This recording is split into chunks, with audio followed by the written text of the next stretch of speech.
Well, hey there, everybody. Welcome to Gather and Go, the podcast that helps you plan, promote, and lead better trips. My name's Brian Jewell. I am your host, and I am on cloud nine that you decided to spend some time with us today. And hey, speaking of being in the clouds, I am excited to bring you today's featured conversation with Patrick Smith, who is the pilot and blogger behind the very popular website, askthepilot.com. I'm going to be asking Patrick a lot of questions about air travel, and I think you're going to find that a fascinating conversation, so don't miss that. Before we talk to Patrick, though, I want to share some travel news you may have missed. And since we are talking all about air travel today, this news item actually has to do with airlines and air travel and some people who are not that happy with the way airlines have performed in 2022. Now, state attorneys general from around the country of both political parties are asking Congress to give states the power to crack down on airlines. The attorneys general of 38 states last month sent a letter to congressional leaders asking them to pass legislation that would allow states to take consumer protection action against airlines. The letter addressed the high level of complaints that the Department of Transportation has received about airlines recently, saying that in the first 6 months of 2022, the DOT received more complaints than in all of 2019. Now, under current federal law, only the DOT has the authority to enforce consumer protection laws against airlines.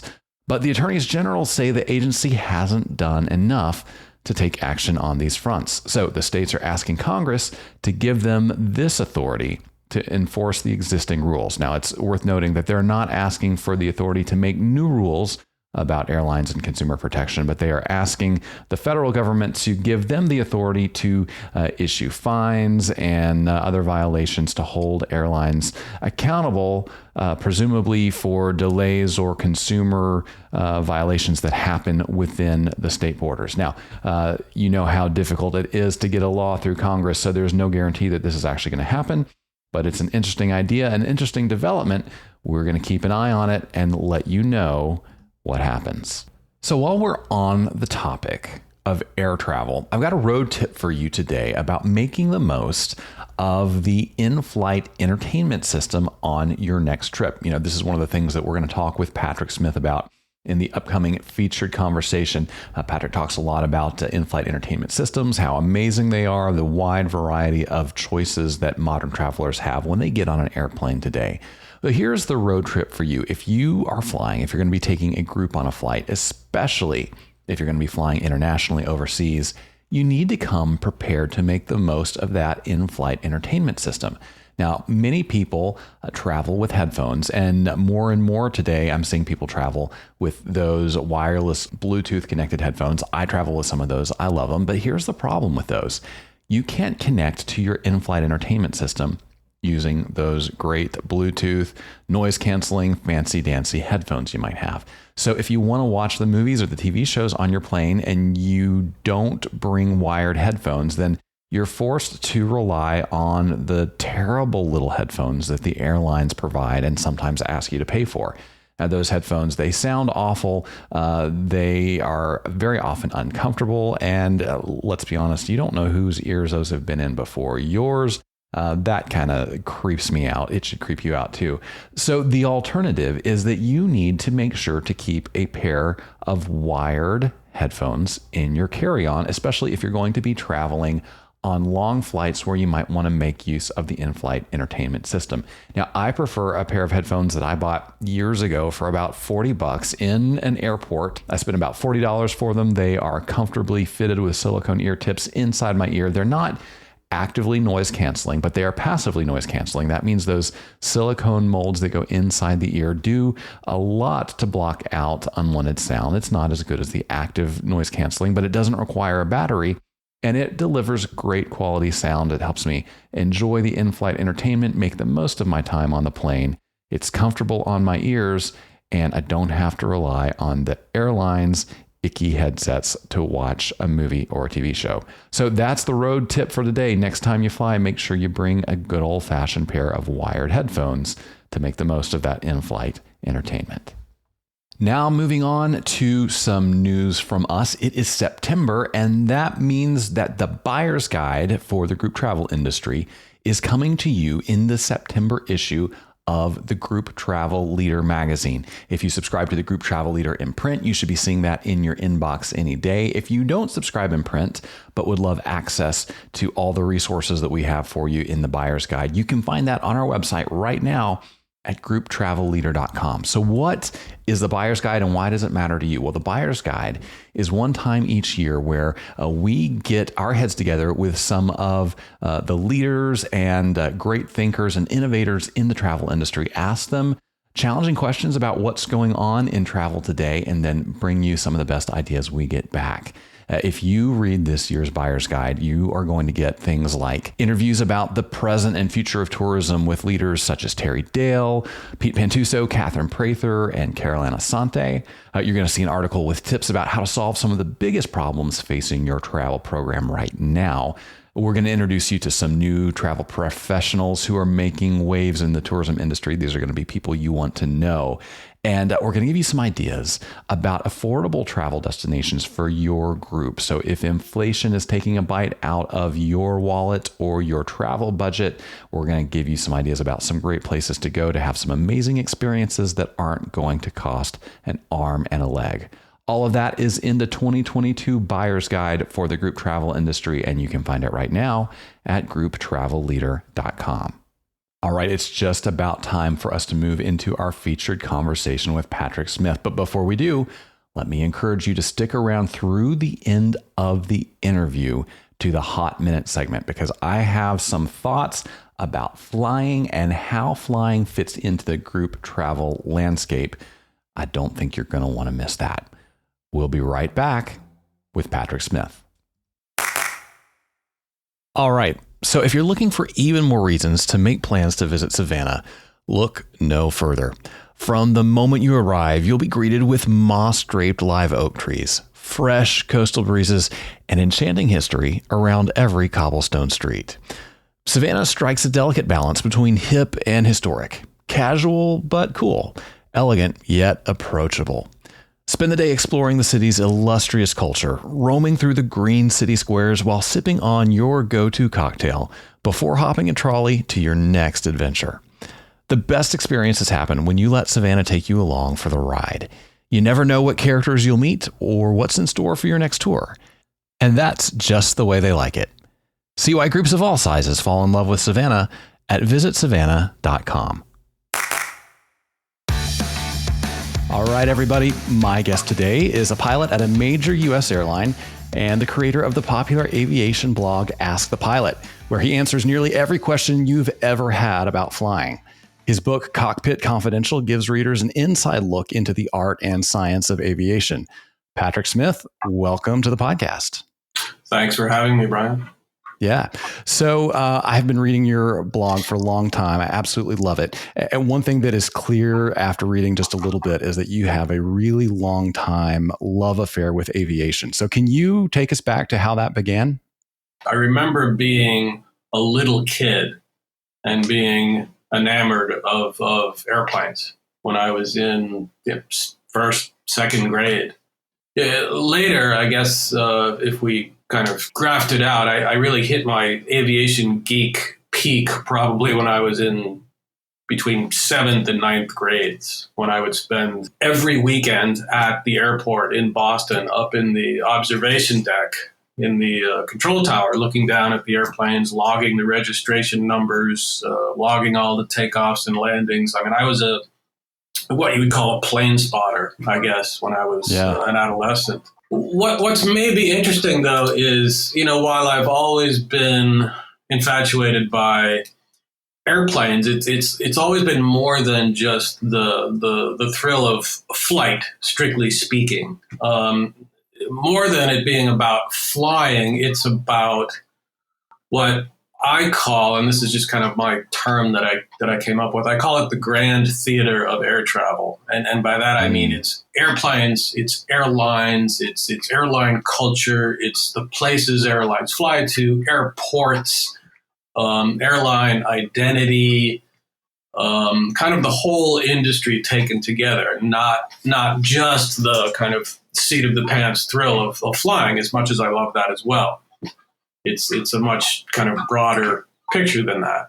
Yeah, so I'd imagine that makes you a little bit of a unicorn among your compatriots. I know many pilots are probably fascinated with the science of flying, and many people in the back of the plane like me are fascinated with the experience of traveling. But to be just as fascinated with travel as flying as sort of the nuts and bolts of the airline industry is a unique set of interests indeed. So you combine those really well on Ask the Pilot. I'm interested to know what got that started for you and what is your mission there? Well, it got started not long after September 11th, 2001, when I lost my job for a period that turned out to be about 5 years long. And, I'd always had kind of a latent interest in writing and a creative streak, if you will. And suddenly I had no job. I wasn't sure what to do. And I thought, well, let me try this. And so I started writing articles about, I think the first subject I tackled was, appropriately enough, after 9/11, airport security. And I started pitching articles around to different online magazines, different newspapers, and so forth. And that, long story short, earned me a column slot on the old website salon.com, which is still there. And they named it Ask the Pilot. And then eventually that ended. I got sort of burned out doing that. They did as well. And I migrated the whole thing over to askthepilot.com, which is kind of another version of what I used to do on the website Salon. But, ultimately, Brian, what I do is very pro air travel. It's not... I'm not a whistleblower. I'm not exposing dirty secrets of the industry or any of that. I mean, quite the opposite. I'm kind of an advocate for flying. And, that's a little bit of a different take from what was already out there as well. There was, just so much of, here's a dirty secret about flying you never knew. And, my take is, well, here's the truth. And it's actually not as scary and weird as you think. If I have a mission, so to speak, it comes from having been so frustrated with all of the bad information that was out there about air travel and flying. And here was my opportunity to kind of tell the truth. And so that's kind of where I come from. I guess if I have a target demographic, it's not necessarily the fearful flyer, but it's somebody who flies a lot or is interested in the experience, but doesn't really understand how it all works. Yeah, absolutely. And that's why I was attracted to it. It's, I've spent thousands of hours on airplanes, and for much of that time, I would feel things and hear things and experience things that I didn't understand. And it could be a little bit disconcerting. So when I found your content, I was like, oh my goodness, there is an explanation for the weird grinding sound or the dings in midair that seem not to have any explanation. So it's certainly educational. So you mentioned fearful flyers, and I know there are tons of people in the public that would love to travel more, but are nervous about flying. So break it down for us. How safe is flying in 2022, and how has that changed in recent history? When I approach the subject, if I'm writing about air safety, I try to look for kind of more illustrative examples to give people a better sense of how and why flying is safe. I mean, it clearly is, but getting people to believe that is tough. For an example, okay, we just passed the 20-year anniversary. It's now been more than 20 years in the United States since a major airline has had a serious fatal accident. We're talking about the big legacy carriers, the big major carriers. It's been 20 years since any one of those airlines has had a significantly fatal incident.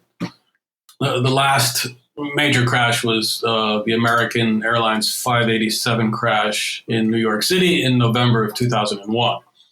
Now, up until that point, it was pretty common to have 1, 2, sometimes more major air disasters in a year. That was routine. And we just went 20 years without one of these major accidents. That's just absolutely astonishing. And in a story I posted on my site, I called it maybe the most significant story in the history of commercial aviation, but almost nobody talked about it when it happened, when we passed that milestone back in November. Why is that? I guess a plane not crashing isn't really much of a news story. And nowadays with social media and everything else, minor incidents, when they happen, they tend to get spun up and go viral, as they say, and kind of are out there in everybody's face for a day or two. Then they go away. Then some other little thing happens, and then the cycle repeats itself. And in people's minds, these are examples of flying being dangerous. To me, they're examples of flying being safe, because almost always they don't amount to much. And when you then step back and look at the big picture, holy crap, we're just not seeing crashes like we used to. That's a great perspective, because, when people don't have facts, when they're uncertain of things, their minds tend to fill in the gaps, because our minds want to be certain, right? And so I think they mythologize some things about travel and the danger of travel that can be really quickly remedied by just looking at some of those numbers. So that's really helpful. So in the 80s, lots of crashes. In the 90s as well. Commercial air travel has changed a ton in the past 20 or 30 years. What are some of the notable changes that you have seen since you've been flying professionally? Well, there have been good and bad changes. I mean, flying has become much safer. It's much more inexpensive than it used to be. And that's something that's lost on a lot of people, especially younger people, who have this idea that flying is expensive. Flying is not expensive. Flying is cheap. When I was a kid in my grade school, there were only a few people who'd ever been on an airplane. Probably 20% of us or something like that. Because and the main reason for that is it was just very expensive. It just wasn't something that you did routinely. Last stat I saw, when you adjust for inflation, flying's probably half as expensive as it was 30 years ago. So it's cheaper, it's safer. We can talk about service, for all the anti-airline sentiment there is out there and all the griping people do about flying. You get on the airplane now, you've got a seat-back video screen with sometimes hundreds of entertainment options. You've got onboard Wi-Fi. The amenities of flying today are much better than what they used to be. And people often talk of this, golden age of air travel, which apparently was back in the 50s or the 60s. I don't really know, because I don't really believe it existed. I think when you really look at it, you could say that right now we're living in the golden age of air travel, where it's extremely safe, extremely affordable, and in a lot of surprising ways, comfortable. I mean, maybe back in the 60s you had more legroom, maybe there was a seat fewer across in the average cabin, but you didn't have also all those other things that we have today. I mean, do you remember the In-Flight movie? When I was a kid and you flew, you didn't have a video screen on your seat back to look at. You had a blurry white movie screen that they zipped down up in front of the cabin and projected a movie onto, and it was never anything you wanted to watch. And then for the audio, they gave you one of those stethoscope kind of things with the sharp little plastic earbuds that would dig into your ears. It was just horrible. And you stick that into your armrest, and it was just an air tube is all it was. There was no amplification or anything. And you just got this kind of, sound of somebody in the distance talking through this tube as you're trying to watch this blurry movie. That was in-flight entertainment. Compared to today, where on some airlines you might have 200 movies to choose from. Now, all of that duly noted. Flying has a lot more hassle to it than it did, back in the day. The lines at the airport are longer. The whole TSA experience, which is, something we can talk separately all day about, it is there to stress you out and make the experience terrible. Airports are noisy. Airplane cabins are, jam-packed with screaming kids and so forth. It's not always a pleasant experience. It can be tedious. It can be stressful. Delays and air traffic congestion are a lot more common than they used to be because there are a lot more planes flying than used to be the case. So there are those negatives, but there are also all those positives. And, which one, what wins over what just kind of depends on your perspective and preferences. To me, I see, like I was just saying, I see this as kind of the golden age of air travel. And, I wish people could acknowledge those kind of positive points in addition to all of the negative stuff that we're all pretty familiar with. Yeah, absolutely. And I would add to that, even when there is a disruption, an interruption in my flights these days, it's so easy for me to just hop on the airline app and select a new flight, or at least see what the options are. I mean, gone are the days of queuing up behind a podium where, one poor soul is trying to rebook 200 people on a flight. So, for every hassle, there is a huge convenience that we're taking for granted in so many ways. Yeah, that you just put it better than I did. And consider this too. I mean, nowadays you've got airplanes going everywhere all the time. I mean, you miss a flight, there's another one in an hour or 2 hours. I mean, gone are the days when you flew from the East Coast to the West Coast and made 5 stops along the way. Oh my goodness. If you missed a flight, the next one didn't leave in 2 hours. It left the next day or 2 days later. And internationally, you're flying from London to Singapore. As late as the 60s, you probably made 4 or 5 stops along the way, and the flight left maybe once or twice a week. I mean, now you can hop on a plane in almost any major city around the world and fly to almost any other major city nonstop. I mean, and that's just incredible. So the flying experience has gotten much better in the cabin. Tell us about what's going on in the cockpit during that time, because there's a reinforced door there, and those of us in the back really have no idea what you are doing, except when you come on the intercom to tell us. So, can you give us the very brief overview of how busy are you during a flight, and what are the sorts of things that you're doing, and maybe deal with the question of automation, because there are people out there saying, well, we fly drones remotely. Why can't we fly passenger jets remotely? So help us wrap our minds around that.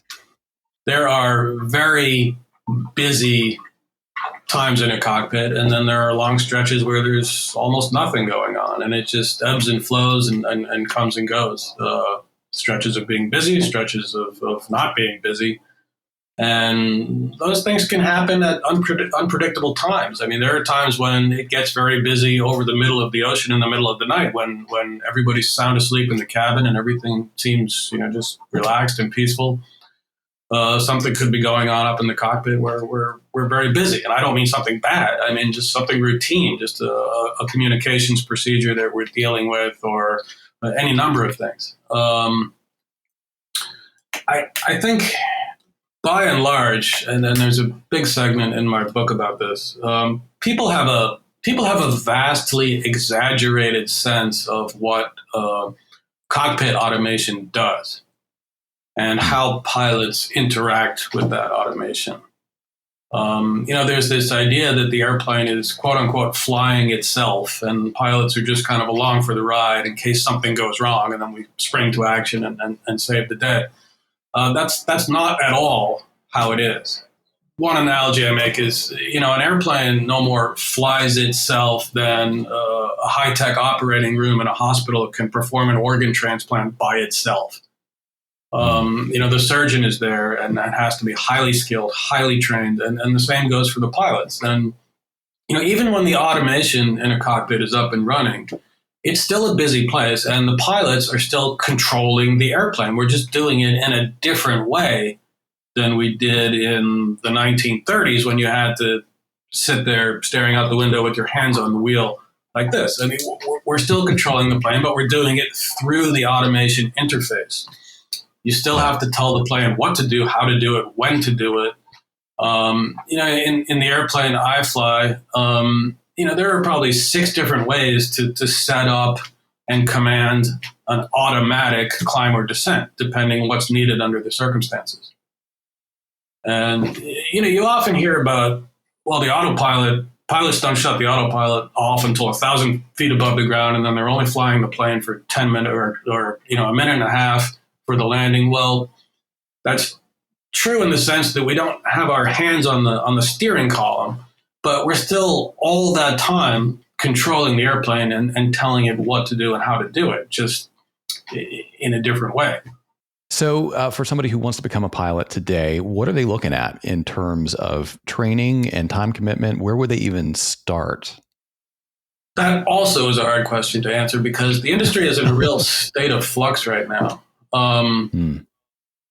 Basically, as always, there are more or less two channels to becoming an airline pilot. You can go through the military and earn your experience that way, or you can go the civilian route as I did and do it that way. And you build up your experience, you earn your licenses and ratings step by step by step. And eventually when you reach a certain certification standard, a certain number of hours and certain licenses, you can apply to fly at an airline. And that doesn't mean you're going to get hired by Delta or American or United. You're going to get hired by a regional carrier at an entry-level airline pilot position, not making a lot of money per year. And you're going to do that for a period of time. For me, it was 8 years before I ever got on with a big carrier. Nowadays, it's less. And one of the things that's happened is the regional carriers, the affiliates of the major airlines, the express connection carriers, they basically ran out of pilots because for so long, for decades, they didn't pay. They offered terrible benefits. They had hostile work environments, and the applicant pool dried up because people said, I just don't want to get into this industry and have to be treated like that. And then maybe at some point go to work at a major carrier. That was never guaranteed. And to put out, in some cases, hundreds of thousands of dollars to fund your primary training and earn all your hours and experience, and then get to that level and realize what a miserable career it is, people just stopped doing that. And so now the regionals are desperate to get people back into the pipeline. And so they're offering salaries and benefits packages that are just unheard of. And so new pilots now are coming on at a younger age and with overall less experience than used to be the case at the regionals. And so they're trying to build up that applicant pool again. And part of that is, to avoid this pilot shortage that we hear so much about. The major carriers draw a lot of their pilots from their regional partners. And if the regional partners aren't finding pilots, eventually that trickles up to the majors. And so there's a systemic problem with that's kind of being addressed right now. Things are improving. And because of that, it's actually a good time right now to get into the industry because on average, your career progression is going to move much faster now than it did in decades past. So there's a lot in media and pop culture about aviation, both in entertainment and in news, especially when there is some sort of aviation disaster. What, in general, does media get right about aviation? And maybe more importantly, what are they getting wrong? The media is notorious for inaccurately portraying almost anything to do with commercial aviation. I mean, some reporters, some journalists are better at it than others. But as a general rule, anything that you read in the media about, say, an airplane incident, or even just a generic story about something to do with an airline is going to have some level of inaccuracy in it. I hate saying that, but it's true. Where to start? It could be anything, but yeah, it seems like a lot of reporters are working under quick deadlines, and they're maybe not as used to sourcing good sources as they did, let's say, 50 or 60 years ago. So does some of the issue break down to reporters being in a hurry and not actually taking the time to reach out to an experienced pilot? Oh, absolutely. I mean, to their credit, or in their defense, I guess, it's a fast-paced environment. Like you were saying, people are under deadlines, and they don't have a lot of good go-to sources. It's not an easy thing to get the right information about. And part of that is because airlines are recalcitrant. They don't like talking to the media. And so they'll throw out some boilerplate excuse about something. Pilots are hard to get on the record to talk about certain things. It's not an easy task if something happens in aviation for a reporter to go and get the right information, accurate information. One of the mistakes that I see a lot is I'll read quotes from this or that aviation academic, I guess we'll call them, Professor so and so of something aeronautical university says, and I often end up rolling my eyes at those quotes because sources like that. Okay, I mean these people are bright and they're good at what they do as researchers, as academics, professors, whatever, but they tend to have a very poor understanding of the day-to-day operational realities of commercial flying. So I put myself out there. I try to give better responses, more enlightening info. Whether people listen to me is another story, but I try. Yeah, I hear that. So where's the best place for people to find and follow you? The best place would be my website, askthepilot.com. And of course, the book, which you mentioned, the book is out there as well, Cockpit Confidential. There's a second edition that's out now. There should be a third one in the next year or two, incorporating all of the pandemic-related changes in. So before I let you go, we have just some fun questions that we ask every guest. So no pressure, but I'd be really interested to hear your take on these things. Question number one, window seat or aisle seat? And you can't say jump seat, okay? Window seat or aisle seat? Oh, no, I hate the jump seat. Always a window seat. Oh, why is that? Well, because of the romantic in me that likes to look out the window. And also because, at least if you're in economy class, you can lean against the sidewall for a little extra comfort instead of having to lean against the shoulders of two strangers. Yeah, fair enough. Okay, so what is one thing in your carry-on that you never travel without? A roll of masking tape. Okay, you got to fill me in on that. Not for any specific thing, just it seems that every now and then something comes up, something needs to be fixed, something needs to be held up or taped up, and that roll of tape just comes in surprisingly handy, and I'm glad I have it. I also carry a bungee cord for the same reason. I need to hang something in the shower to dry it, who knows what. That's another surprising little indispensable for me. Yeah, gotcha. So the next question we usually ask is, if you had a free airline ticket and a week off work, where would you go? I know that's not a theoretical for you. You probably find yourself in a situation like that all the time. So next time you've got a pass and some time off, where are you thinking of going? Well, I have a list, I guess, like a lot of people. And, I've traveled a lot, not just through my job, but on my own. My love of aviation when I was a kid eventually inspired kind of a love of travel, just generally, and an interest in geography. One of the things I did when I was a kid and was into airplanes is I would study route maps of the commercial airlines and all the different cities and places they went. And that in turn got me interested in, well, hey, what are these places? And would I want to go there? And eventually started traveling. And I think at last count, I think I've been to 92 countries. Wow. Probably half or more have been on my own, not just places I've traveled for work. So where would I go next? There are places on the list I've wanted to go but haven't been. Bolivia, Uzbekistan. I'd like to go back to Botswana in southern Africa. It's hard to say what my favorite place is, but of all the vacations I've taken, a safari I once did in Botswana was probably my all-time favorite vacation. I'd like to do that again at some point. So maybe I'd go there. Yeah. Well, that leads into our last question, which is, what's something you've seen or done on the road that you wish you could go back and experience again with somebody you love? Probably that very trip. Because I was alone. I was in a group tour, but I wasn't there with anybody I knew. And to be, in a tent out in these national parks in the middle of the night with elephants and lions just 10 feet outside walking by. There were moments on that trip where I just wish I had everybody I knew there to experience that with. Yeah, I feel you. Safari is amazing.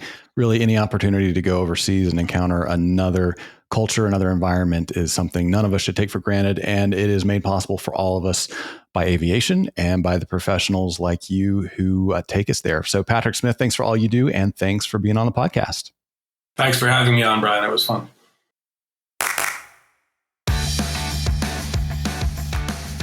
Well, I hope you enjoyed that conversation with Patrick Smith. What a fascinating guy. He has lots more to say about air travel and answers pretty much every question you could ever want to ask on his blog, askthepilot.com. So I really do encourage you to head over there and check it out if you're at all interested in flying. I will link to that in the show notes to make it easy for you to find. There are a few things I want to recap from that conversation because they're so important. One thing that Patrick pointed out that many of us don't think about is that there hasn't been a crash on a major U.S. commercial airline in 20 years. And that is a stunning achievement in safety. As much as airlines and airports and protocols and everything we have to go through to fly can be a hassle, that hassle is creating great safety outcomes. And so the next time that you are on a flight that is delayed for a mechanical or even a weather reason, maybe have a little bit of perspective and realize that it's that kind of caution and protocols that have set this incredible record in safety among U.S. airlines, and we should all be grateful for it. Patrick also said that flying is half as expensive now as it was 30 years ago. And he said right now we are living in the golden age of air travel. And, that's really something that we should all stop and celebrate and be grateful for. I remember, just like Patrick said, I flew very rarely as a kid because it was so expensive. It wasn't something that many people did. But today, it's not a big deal to book a flight to go somewhere you need to go. And there's trade-offs for that. We may not have the legroom we used to. We may not have the amenities that we used to 30 years ago. But for my money, the ability to pay a few $100s and get on a plane and be in another part of the country in just a few hours, that is pretty incredible. And I feel like the more people that we can give access to travel to, the better off the world is going to be. And finally, Patrick said, now you can leave any major city in the world and fly to any other major city. And that's just incredible. I'll echo Patrick's sentiments here. There have been times when I've been traveling from very far away, especially headed home. And it is amazing to me that I can wake up in Amman, Jordan, or in Poland, or in Germany, or in New Zealand, Australia, and know that the next time I lay down in a bed, I'm going to be in my bed at my home on the other side of the world. We are living in an incredible time, and we have access to that kind of travel, and you can take that flight any day of the week and get where you need to go, and the world is more connected than ever. And for those of us working in travel, that is an amazing thing. So for those of you working in the group tourism industry, I've got a question for you. Are you making the most of the incredible miracle of air travel in your group's travel plans and programs? Many groups don't fly. They don't fly very much. They may not fly as often as they should. I have some thoughts about that, and that is the topic of today's Hot Minute. That's right. The Hot Minute is the portion of the program where I take 60 seconds to give you my unfiltered views on an issue impacting travel every day. And today's Hot Minute is all about air travel and the role it should play in the group tourism industry. So let's put 60 seconds on the clock and get into it. Okay, so here is my beef with a lot of people in the tourism industry. They bus everywhere all the time. In fact, a lot of group travel planners refuse to consider trips that require them to fly. Now, this is a problem, obviously, because it rules out international travel, but it's also a problem because it makes traveling to some of the amazing places around the United States that are far away from you impractical, if not impossible. Now, this started many years ago when flying wasn't as cheap or easy as it is today, and I can understand why some people 30, 40, 50 years ago didn't want to get on planes with groups. But the world has changed, and your travelers, well, they've probably flown before. They're probably comfortable flying. If you would consider adding flights to your group travel tool belts, you could show your people many more amazing places and spend more of your trips enjoying the places you go and less time sitting on a bus driving down the interstate. That's the Hot Minute for today. That's the way I see it. As always, you are welcome to disagree with me, and we can still be friends. And if you agree or disagree or have questions or thoughts or anything else, I would love for you to send them to us. You can reach us at podcast@grouptravelleader.com. I read every email that comes into that address, and you never know, your thoughts or questions just might be the topic of the next Hot Minute. And hey, while you're in the mood to give us some feedback, we would love for you to go over to your podcast player of choice, give us that 5-star rating, give us a review, let us know what you think. And while you're over there, go ahead and subscribe to Gather and Go so that you get the next episode automatically in your sleep. Well, that about wraps it up for this episode. My thanks again to Patrick Smith of Ask the Pilot. On the next episode, we're going to have a great conversation with Ted Bravos of the International Tour Management Institute. We're going to talk all about training tour guides and how the business of tour guiding is changing. You won't want to miss that conversation. Until then, remember this. At the end of the day, we're all on this trip together. So let's make it a good one. See you next time on Gather and Go. Gather and Go is hosted and executive produced by me, Brian Jewell. Our publisher is Mac Lacey. Danya Simmons is our creative director. Ashley Ricks is our circulation manager and graphic designer. Our sales team is Kyle Anderson and Bryce Wilson. To advertise on the podcast, call Kyle or Bryce at 888-253-0455. Gather and Go is a production of the Group Travel Leader. For more information about our magazines, podcasts, and events, visit us online at grouptravelleader.com.